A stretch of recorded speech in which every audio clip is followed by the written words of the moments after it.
The parliament is deeply soul-nourishing, regardless of the angle from which you enter. From Interfaith Alliance, this is State of Belief. I'm Interfaith Alliance President Reverend Paul Brandeis Raushenbush in Massachusetts. It doesn't matter what your faith is. It doesn't matter if you don't have one. It doesn't matter if you don't even think of yourself as spiritual, not religious. You could just be merely curious.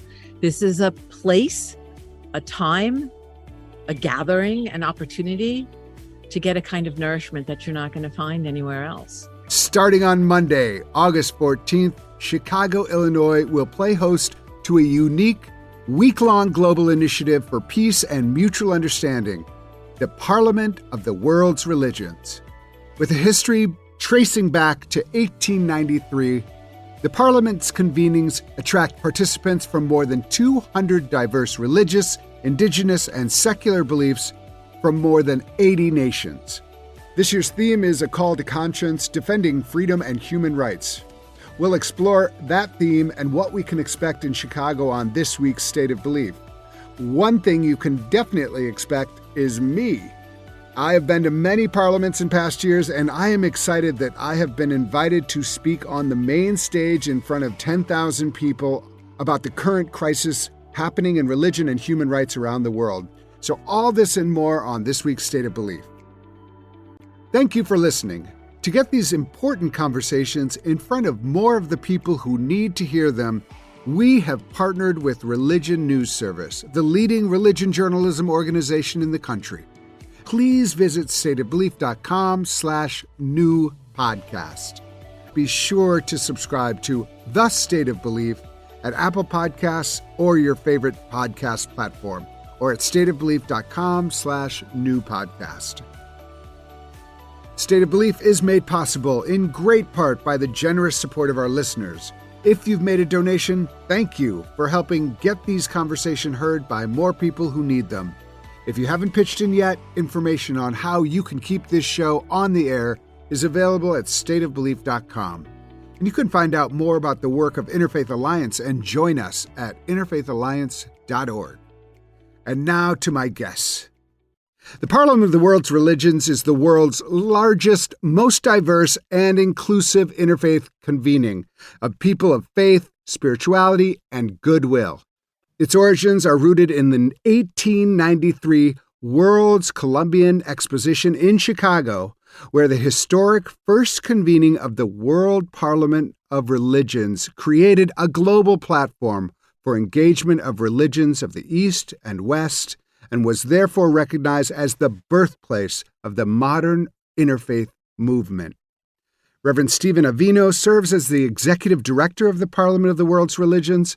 On the staff of the Parliament since 2012, Stephen has remained deeply committed to the success of the global interfaith movement, serving as a key organizer for the 2015 Parliament convening in Salt Lake City, the 2018 Parliament convening in Toronto, and the 2021 Virtual Parliament convening. Sara Rahim, a young professional with vast interfaith experience who trains others in social impact. A progressive Muslim, Sara is the past plenary speaker in the Parliament's Inaugural Women's Assembly and has addressed the United Nations representing the Parliament and its mission. Phyllis Currat has served terms on the Parliament board across 3 decades. One of the first public Wiccan priestesses in America, Phyllis is chairing this year's program and founded the Parliament's Women's Task Force. I am delighted to welcome all 3 of you to State of Belief. Great to be here. Thanks for having us. Thanks, Paul. It's a pleasure to be here with all of you. This is really exciting for me. I have been to several parliaments in my lifetime. I was at the parliament in Barcelona and in Melbourne, and every time I went, it was so wonderful, so not overwhelming in a bad way. Overwhelming, actually, like a big wave crashing over you. That's like, okay, I see the power here. I'm ready for you now. So, hey, why don't we go back and do a little bit more history, a little bit more of like how the first parliament happened over 130 years ago now, and what was the impetus for it then, And how are we carrying that impulse forward now? Stephen, why don't you answer that one? Sure. So the 1893 Parliament actually was held in conjunction with the World's Fair in Chicago that year. There were many parliaments of different topics that were held as auxiliary congresses, they called them. And Parliament of Religions was one of them. There was a Parliament of Science, Parliament of Art. But the thing that captivated the press at the time and the imaginations of people was this Parliament of the World's Religions. And the idea behind it was to be a platform for people to learn about each other's traditions on an equal level. Whether that actually happened during that event, I would say we did it better in 1993. But it was the first time that the religions of the world came together and learned from one another and discussed their beliefs. Yeah, it can't be understated how, it's a radical notion that actual competing worldviews that in many cases competed to the extent of wanting to kill one another for centuries were in the same room with one another. I think it's underappreciated what a radical notion that was and how it continues to be a radical notion, actually, that we can come together disagreeing on some fundamental outlooks, but also agreeing that we want to be with one another. There's something really beautiful, really important about it, and every parliament represents that. The theme this year, I'm very compelled by, which is a call to conscience, defending freedom and human rights. Sara, you're a young person, has been in the interfaith movement for a long time. How does this theme resonate with you? And also as someone who's been around the parliament for a while, what does this theme represent to you as this moment in the interfaith movement? Yeah, thanks, Paul. It's a great question. Well, I'm going to rewind a little and just talk about my own journey in the interfaith space. I think often as a young person belonging to a religious or cultural minority, it's often easy to get siloed, right? And as someone who's navigated the interfaith space for the past decade or so, it's very easy to see interfaith work as Abrahamic, as dialogue-centered, and often lacking intersectionality. So I am so excited and energized by the fact that this year's Parliament brings human rights front and center, because I think that speaks to so much of the work I've done across the social sector. And it speaks to a value that so many people care about, whether you're religious or non-religious or spiritual, and the fact that it's inherently kind of defending human rights and bringing folks together for a call to action, right? Thinking about how does my worldview inspire me or motivate me to see the inherent dignity and value of humans across the globe. So I am just jazzed up, and I think it speaks to, for me, the way I see interfaith work in terms of being very action-oriented, very intersectional, very inclusive. So I'm really, really jazzed at that. I'm with you. I can't wait to be there, and I can't wait to hear how it comes through in the programming and all of the ways that people will be showing up. Phyllis, you have been involved in some of the most important work bringing women's voices into the mix. I don't need to explain to, I think, our listeners that in many situations, not every tradition, but in many traditions, men's voices have been privileged and actually women's voices suppressed. And so I think it's very powerful that there is an intentionality around lifting women's voices. Maybe you can explain a little bit about your background and then how it led you to that kind of work. Well, the root of my motivation in laying claim to the stage for women to have a safe and supportive and sacred space for them to articulate their concerns, their challenges, and their passion and the inspiration that each of them receives from their faith comes from my own as a Wiccan priestess, which is a minority faith, also much maligned and misunderstood, which has its roots in the indigenous wisdom traditions of my European ancestors, but which suffered from 500 years of persecution. And the figure of the witcha, which meant wise one, which was essentially the shaman of the village, the community, the town, the culture, became the figure onto which the culture's misogyny, a patriarchal culture's fear of women, of their spirituality, of their sexuality, of their independence, of their capacity to articulate their own vision and experience of the divine, that was suppressed for 500 years. And so to take on that mantle was to take on the challenge to the culture of its misogyny. But with that also comes a deep reverence for the earth and for the divine in its feminine guise, and for how that is expressed in all women and in so many of the world's traditions, whether it's acknowledged or not. And so I was driven to make space for women, to challenge patriarchy, and to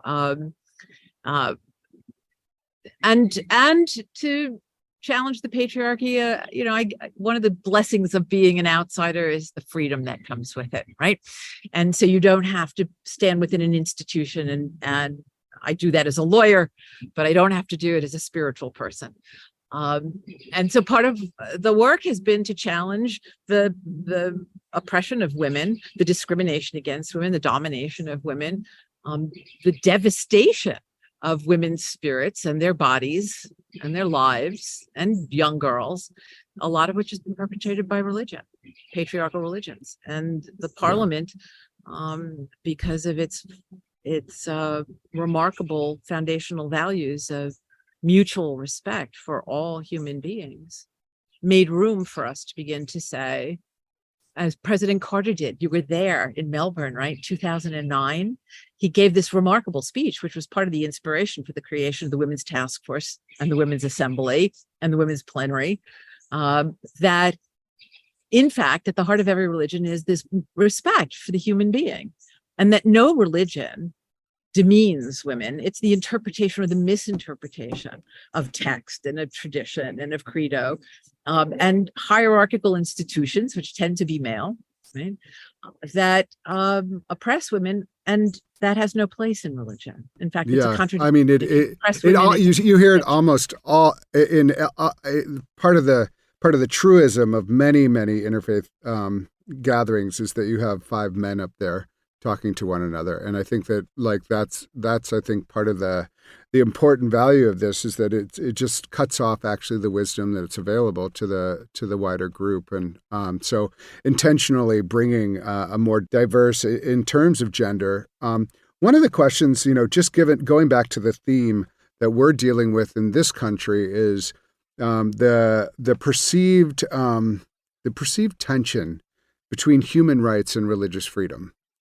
So what are, this is, if we look at cases where people are asking for the right to not serve LGBT people or others based on their beliefs, like this is a really like an active tension in American society, and I think around the globe. This is one of the things that I think will probably be parsed when you bring this kind of theme into the parliament. Stephen, what are your thoughts about that? It's a really important topic that we are going to address throughout, and we are going to be very clear that when we say that we're for religious freedom, that does not mean that extends to and this is the reason why freedom and human rights. It does not mean that you have a right to use your religious your religion to discriminate or hurt other people. And that's going to be very clear throughout the parliament. Yeah, I think it's just one of those really super active conversations that's happening right now. My organization, Interfaith Alliance, is really trying to put those two, religious freedom and civil rights in this country, in conversation with one another, and not have one be a carte blanche to overrule the other. And that's part of the trick there is that we're seeing right now. One of the things that Carter said that has been at the heart of the Women's Task Force and the Declaration for the Dignity and Human Rights of Women, and is at the heart of this convening, is that discrimination cannot be justified on religious grounds. It's a fundamental contradiction, in fact. at the heart of every faith is respect for human beings. And so you cannot use religious doctrine as a justification for discrimination. And as we begin to get our minds wrapped around that, right, then things begin to change in response to it. And I'm hoping that those are the conversations that we're able to have at this convening. Yeah. Sara, you've been around the interfaith bloc for a while. You're for many years, even though you're still young compared to me. Let me put it that way. How do you understand kind of the evolution of interfaith in your lifetime, and how interfaith looks and feels? Because it's always changing, just like everything. It's always kind of meeting the needs of the current moment. Curious how you're seeing the role of interfaith in society right now. Yeah, it's a great question, and I think 20, 30 years ago, the model that we had makes sense, right? Where you mentioned perhaps a male-dominated Abrahamic space. In that time, it was progressive, right? It was pushing boundaries. It was bringing together historically sidelined or just siloed folks to have conversations.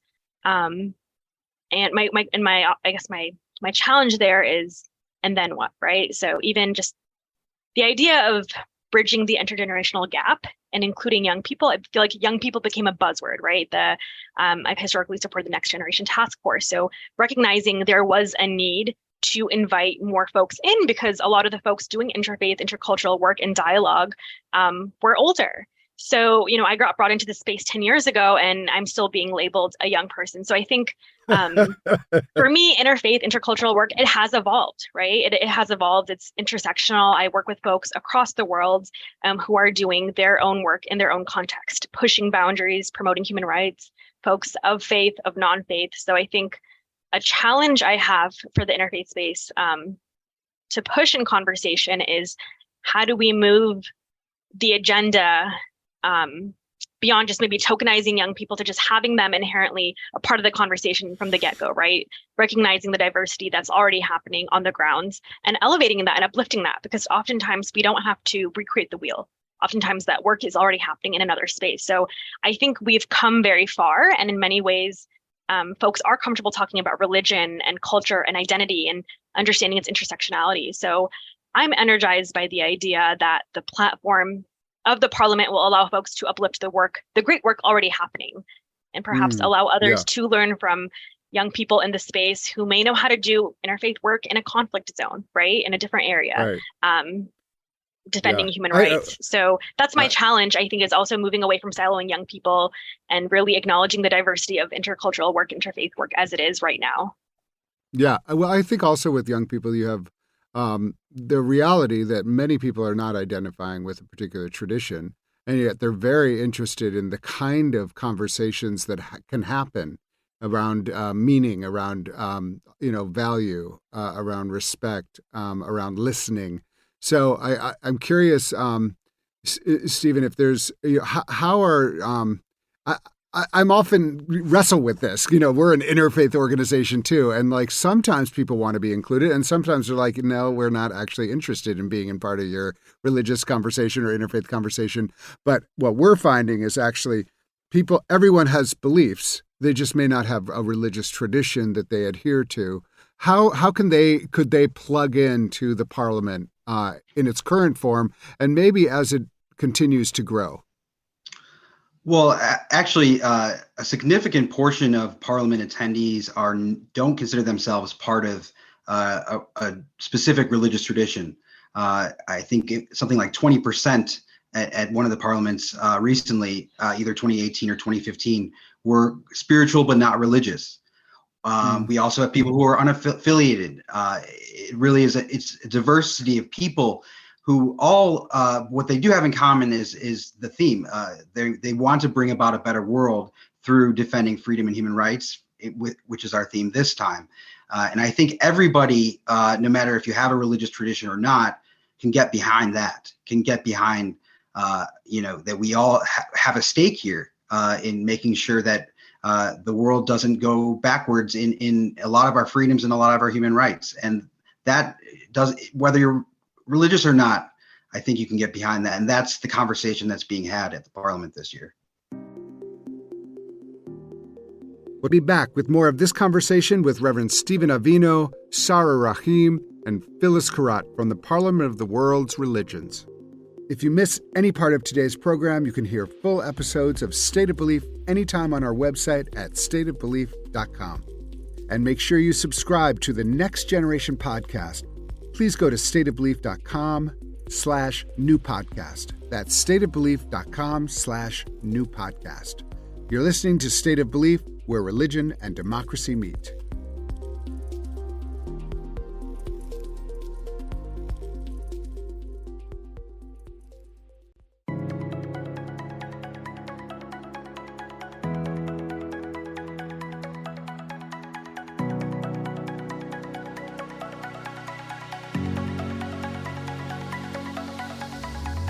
Welcome back to State of Belief. I'm Reverend Paul Raushenbush. The Parliament of the World's Religions convenes in Chicago on August 14th, and I am with Executive Director Reverend Stephen Avino, Sara Rahim, and Phyllis Karat.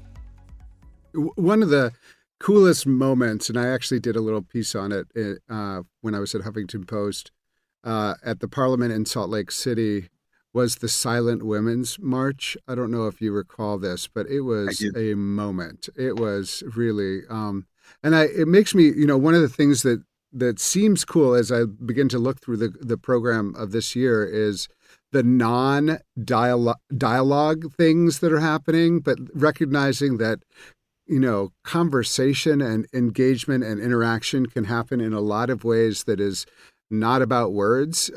He says, as he says some more words, but we have so many tools for expression and engagement. I'm curious, Phyllis, if what other things are you looking forward to at the Parliament that maybe are not on the big stage, but maybe are expressed in different ways that can be equally moving and hopefully, inspiring for more understanding and more engagement? Well, one of the, there's such an abundance. Every faith has a sacred space, a faith space. And so the opportunity to partake, even if you don't fully understand the language, right, or the symbols, or the references that are being made, there is a quality when you step into a sacred space, even if it's a room in a conference center, right?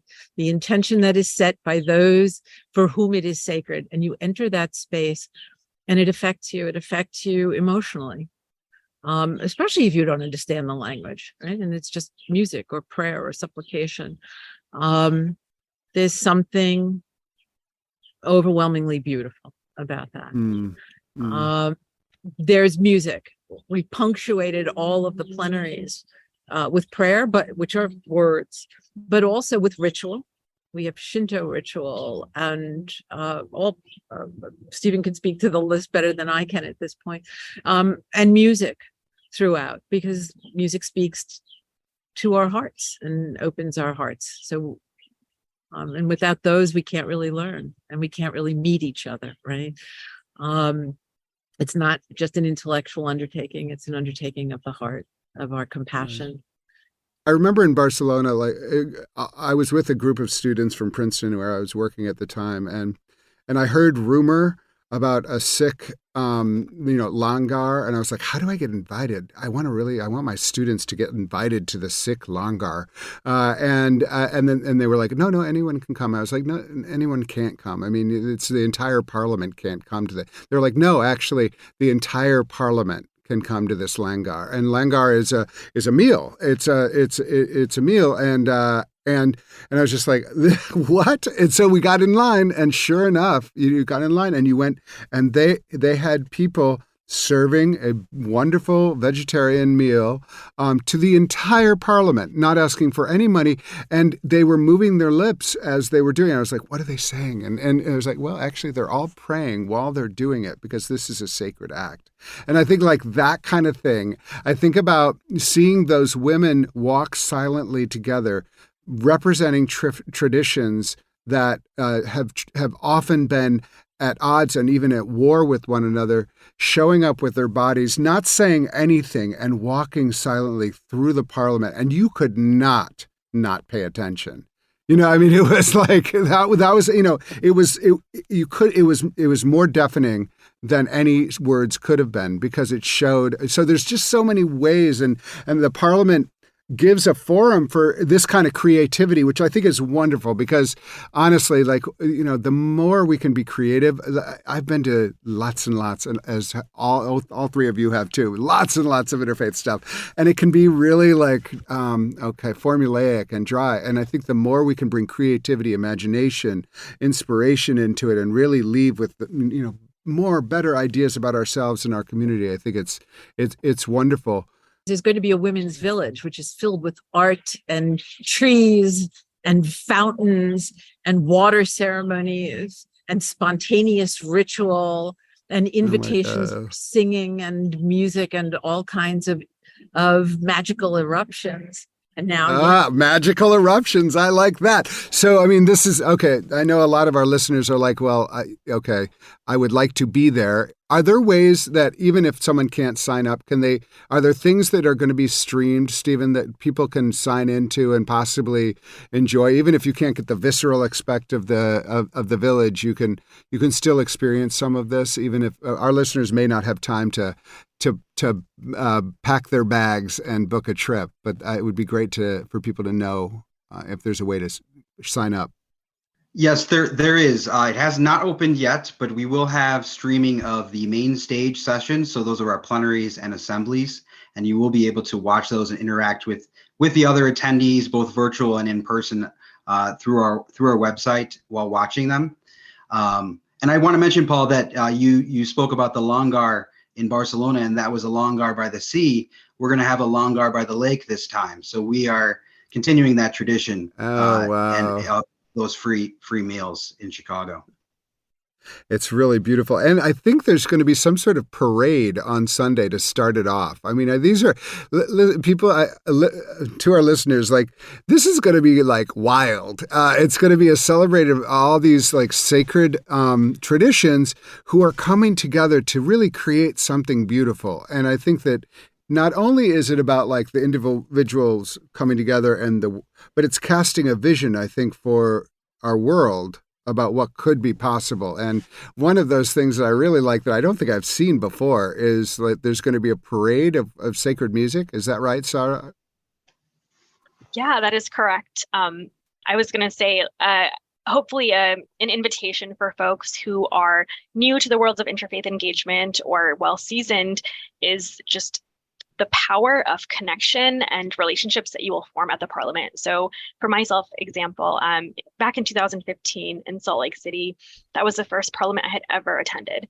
And at the convening itself, you meet so many people within sessions and outside of sessions. And there were two individuals I met for the first time that now fast forward, 8 years later, 4 parliaments later, I am now co-hosting a session with them. So Parth Bansali and Skylar Oberst, we are all like great interfaith friends. And it's a running joke that we connect every few years at the Parliament in different cities and different countries. So I encourage folks to attend and just be open to meeting people in shared spaces like Lungar, like attending a parade or visiting an exhibit, and being open to connecting and chatting with folks. And you might surprise yourself. You might end up making some of your closest friends. So. And sharing a session in 2 years. Yeah. And my session is now called The Power of a Network. So what is the value of cultivating, maintaining, expanding, leveraging your network, especially in the interfaith world? Let's just say it's helped me do a lot and achieve a lot in such a short time. So there's such value to cultivating that space. I love it. So talk to me a little bit about the parade of music and culture. So I could speak to that. So it will actually be the Parade of Faiths, which will have music, culture, dancing, you name it. Many different communities from all over the city will be taking part, and it's going to be from 1 o'clock to 3 o'clock p.m. On Sunday afternoon. So it's a pre-Parliament event on the Sunday before the Parliament begins. And it's open, right? This is on the streets of Chicago, I think. So anybody can come. You don't have to have a ticket. to go to the Exactly. parade. You can you can celebrate in that way, which I think is really important. Phyllis, tell me what success looks like to you for the Parliament. Like, what is it? What will it mean that the Parliament this year, or if it's not this year, ultimately is successful in what it's trying to do? Well, there are a few things. One is the personal, and Sara spoke to that perfectly. The personal relationships that are forged, that are unexpected and unanticipated, that change your life. And when your life changes, the way that you're able to change the world around you is amazing. So there's that. There are 10,000 stories about that. And we know that that's going to happen. The other is a sense of inspiration that people take away when people come together at the Parliament. When you are there, it becomes addictive. You want to come to the next. When is the next one? When is the next one? When is the next one? And people travel, as you know, having done it, right? We travel. I started in 1993. I've gone to all of them except South Africa. That you will go anywhere in the world to be present at this extraordinary moment where the world is the way it's meant to be. That it is the way it can be, the way it should be. And we are making it that way. And so you come out of it, you come into it with hope, and you come out of it with certainty that you've experienced the best of who we are. And that I love that belief you have has been validated. And so that inspires you to engagement and action in whatever way, in whatever your faith community or social justice community. You come away inspired and energized, also with best practices. People come away with skills, which is remarkable, and an expanded network. Important. And then finally, this year, above all, our theme, this is a pivotal moment, as Nancy Pelosi said in the message that she sent to us that will be screened at the closing plenary. This is a critical moment. This is a struggle of freedom versus fascism. And it's happening not just in this country, but all over the world. And it's critical. This is the moment. This is the moment that we live in, and that people of faith are being called to. That from within each. I agree completely. But the trick here is that in too many countries, religion is actually giving sanction and inspiration and cover to authoritarian and fascistic impulses, and this is not just a Christian thing. This is in other traditions, and it's I really do feel like the difference between it's not so much a difference between faiths. It's really difference between how you exercise your faith and what your worldview is towards other people of difference. And whether or not that is a cause for celebration and curiosity and inspiration, or whether that's a cause for kind of domination and a censorship. And I do think that we're, I would like to think that we're the future, but I think it is something we're going to have to work for. Stephen, how do you understand that this global authoritarianism mixed with religion and the specific role that the Parliament has to play in that? Well, I think that's the entirety of why we chose to have the theme be a call to conscience defending freedom and human rights, because of that, because we see people using religion as a tool to prop up their own authoritarian impulses, and this is, like you said, it's happening in many different places around the world. It's a global problem. And this event, this Parliament, is the way for people of faith to repudiate that, to come together and say this does not represent religion. It doesn't represent our faith traditions, and we do not want to see the world go this way, and continue to follow this path. I really appreciate that,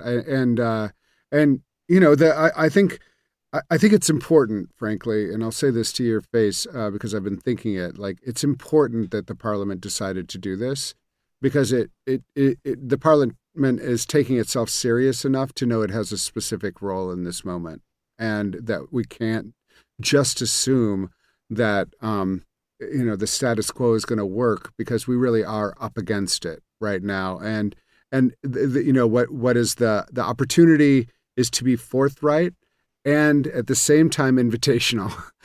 So figuring out ways that we can set forth a vision and invite as many people as possible to it. That's, I think, in this country is really important.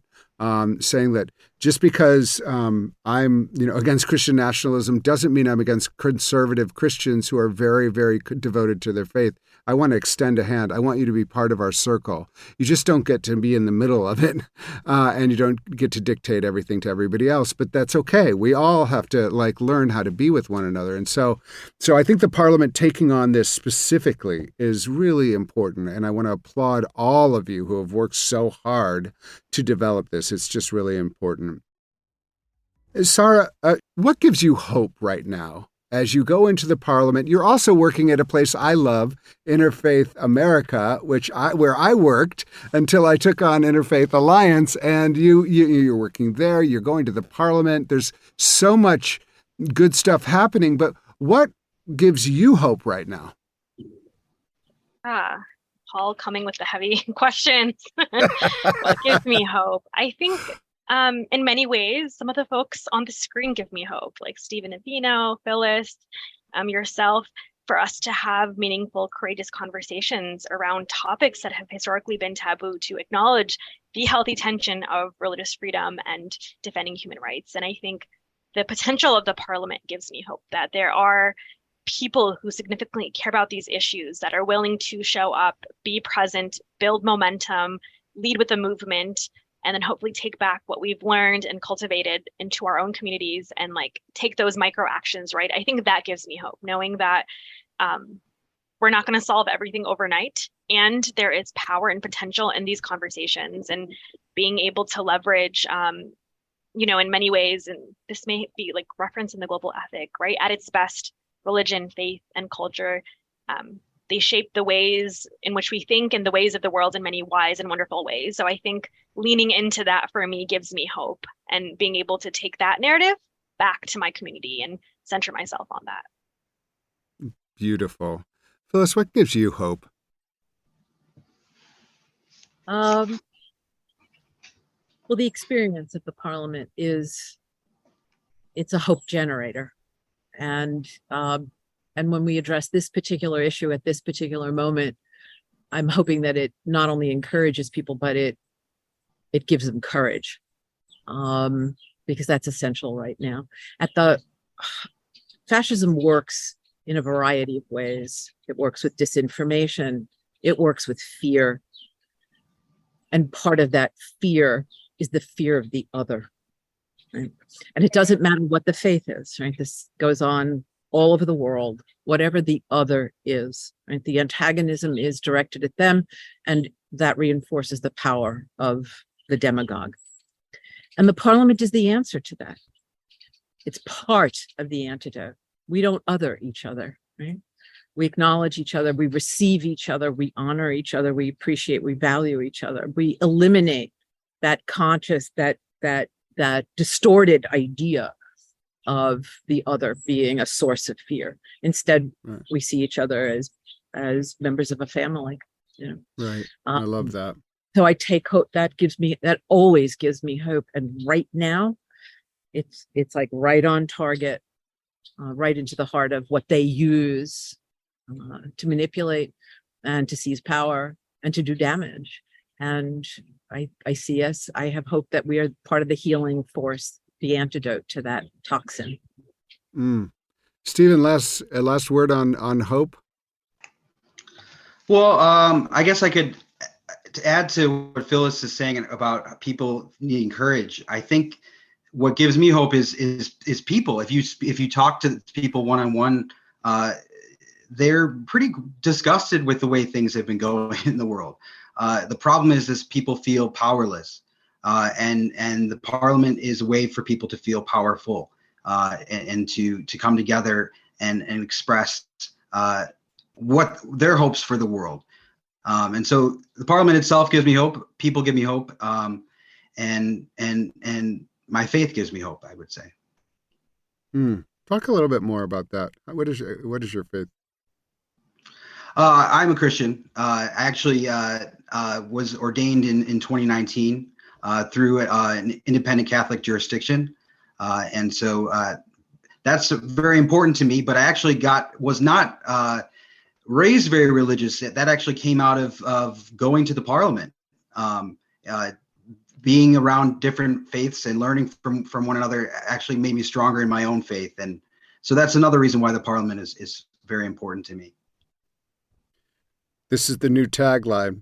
Get some faith, come to the Parliament. I know that's not right. I'm just joking. I'm joking with you all. I feel I can joke with you because I feel comfortable with you, and I feel like we're so aligned. I'm so excited to join you out there, and congratulations. This is a lot of hard work, and the world needs it, and the world is grateful, and I think we're going to have a great time together. So for all of our listeners, if you can't come this year, put it on your calendar. Is there a next one that's coming up? Do we know? Can you let the cat out of the bag, or is this a secret? That are we going to break some news right now? What is the next one? There are several cats in the bag.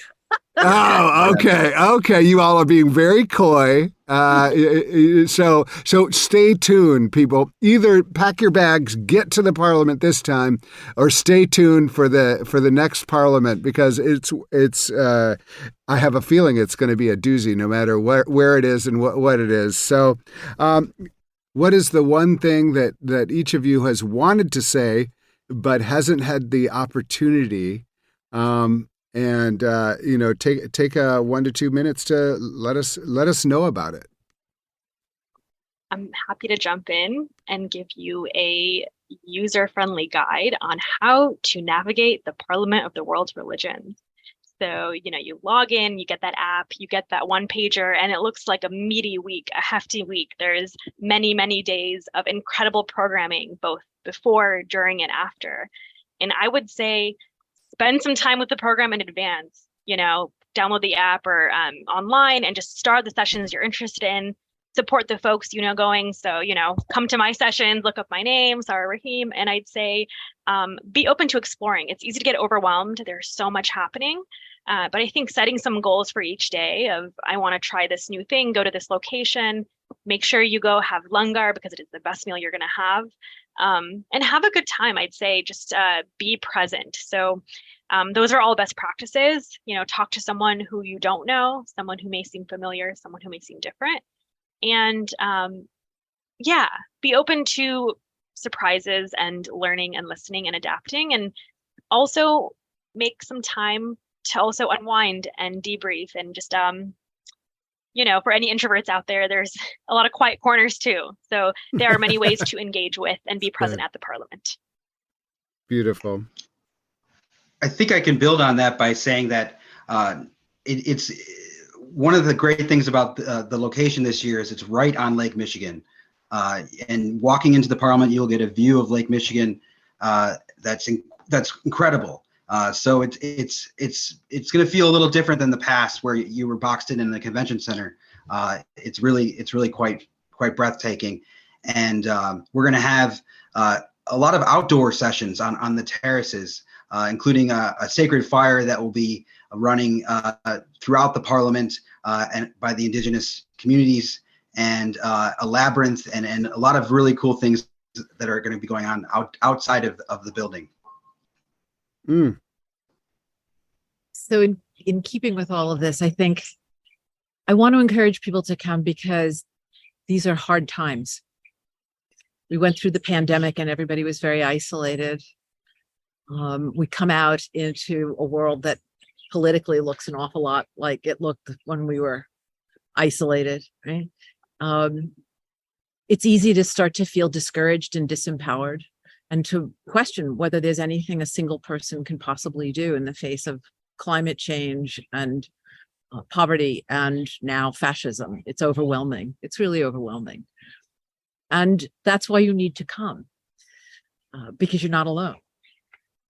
The Parliament is deeply soul nourishing, regardless of the angle from which you enter. It doesn't matter what your faith is. It doesn't matter if you don't have one. It doesn't matter if you don't even think of yourself as spiritual, not religious. You could just be merely curious and have stumbled on this podcast and heard us saying, this is a place, a time, a gathering, an opportunity to get a kind of nourishment that you're not going to find anywhere else. It's restorative, it's inspiring, and you'll come out of it feeling strengthened and with a kind of clarity that you didn't know that you were capable of, and a kind of direction that may not have been obvious. From a practical point of view, the more people who come, the louder and clearer our voices. The world is watching, and the world hasn't seen strong and clear, articulated religious leadership in response to the threat of authoritarianism right now. Religions are being used and abused by authoritarians. Okay? And it's essential for all of us to stand up and say, no, that's not who we are. And so just showing up magnifies your voice 10,000-fold or 30,000-fold. And that's empowering. It's incredibly empowering. Reverend Stephen Avino is Executive Director of the Parliament of the World's Religions, convening August 14th in Chicago. Sara Rahim is a past plenary speaker in the Parliament Inaugural Women's Assembly. And Phyllis Currat has served terms on the Parliament Board for over 30 years. I really want to thank all three of you for being with me on the State of Belief and all of the great work you're doing in the world. Thank you, Paul. It's great to be here. Thanks so much. And that's all the time we have for this week's State of Belief. Please be sure to subscribe to the new and improved podcast called The State of Belief at Apple Podcasts or your favorite podcast platform, or at stateofbelief.com/new podcast. Subscribe to The State of Belief today. We need your help keeping State of Belief on the air, and I hope you'll consider being a partner in this crucial work by making a financial contribution today. Information on how to donate is available at stateofbelief.com. That's stateofbelief.com. And you can also be a part of making sure informative and encouraging voices like these are heard by sharing this program with friends and family. Let's get more people listening and more people taking part, both on and off the air. And join the conversation. Follow us on Facebook or Instagram at State of Belief or at Interfaith Alliance, and share State of Belief with the people in your life. The views and opinions expressed on this program do not necessarily reflect those of Religion News Service or Religion News Foundation. State of Belief is produced by Ray Kirstein and is a production of Interfaith Alliance. Become a member today at interfaithalliance.org. And be sure to join us next week. I cannot wait. Until then, I'm Paul Raushenbush on State of Belief, where religion and democracy meet.